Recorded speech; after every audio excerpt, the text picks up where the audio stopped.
মানুষ হেদায়াত নিবে কোরআন থেকে। কোথা থেকে? কোরআন থেকে।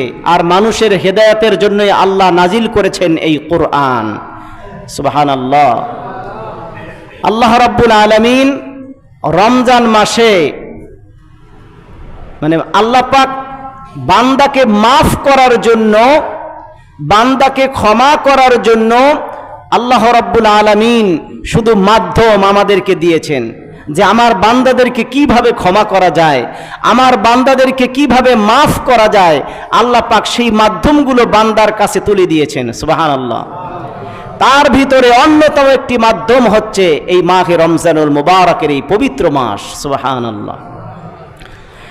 বান্দা যাতে বেশি সওয়াব অর্জন করতে পারে, বান্দা আল্লাহর কাছে চাইলেই আল্লাহ মাফ করে দিবেন, এই ওয়াদা আল্লাহ স্বয়ং নিজে দিয়েছেন যে মাহে রমজানে তুমি আমার কাছে বেশি বেশি করে ক্ষমা চাও, আমি আল্লাহ তোমাকে মাফ করে দিব। সুবহানাল্লাহ।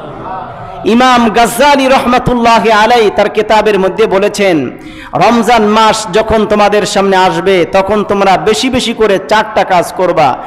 1 নম্বরে বেশি বেশি করে কালেমা পড়বা, কালেমায়ে তৈয়্যিবা, এইটা বেশি বেশি করে পড়বা। 2 নম্বরে ইস্তেগফার, আল্লাহর কাছে ইস্তেগফার বেশি বেশি করে করবা।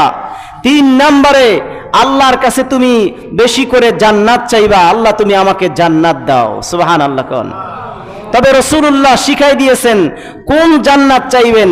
আল্লাহর নবী বলেন, যদি তুমি আল্লাহর কাছে জান্নাত চাও তাহলে বড় জান্নাতটাই চাইও। সুবহানাল্লাহ। কোন বড় জান্নাতের নাম কি? জান্নাতুল ফেরদাউস। জান্নাতুল আল্লাহুম্মা ইন্নী আসআলুকা রিদাকাল জান্নাতাল ফেরদাউস। আল্লাহ তুমি আমাদেরকে জান্নাতুল ফেরদাউসের মেহমান বানিয়ে দাও। সুবহানাল্লাহ। তাহলে আল্লাহর কাছে 3 নম্বরে কি চাইতে হবে? জান্নাত চাইতে হবে। কি চাইতে হবে? জান্নাত চাইতে হবে। 4র্থ নম্বরে জাহান্নাম থেকে আল্লাহর কাছে পানা চাইতে হবে, আল্লাহ তুমি আমাদেরকে জাহান্নাম থেকে মুক্তির ব্যবস্থা করে দাও। সুবহানাল্লাহ। কোন 1 নম্বরে কি? কালেমায়ে তৈয়্যিবা বেশি বেশি করে পড়তে হবে। 2 নম্বরে ইস্তেগফার পড়তে হবে। 3 নম্বরে আল্লাহর কাছে জান্নাত চাইতে হবে। 4 নম্বরে জাহান্নাম থেকে পানা চাইতে হবে, মুক্তি চাইতে হবে। আল্লাহ তুমি আমাদেরকে আল্লাহুম্মা আজিরনি মিনান নার, সবাই বলেন না, আল্লাহুম্মা আজিরনি মিনান নার, আল্লাহুম্মা আজিরনি মিনান নার। আল্লাহ তুমি আমাদেরকে জাহান্নামের শাস্তি থেকে মুক্তির ব্যবস্থা করে দাও। সুবহানাল্লাহ।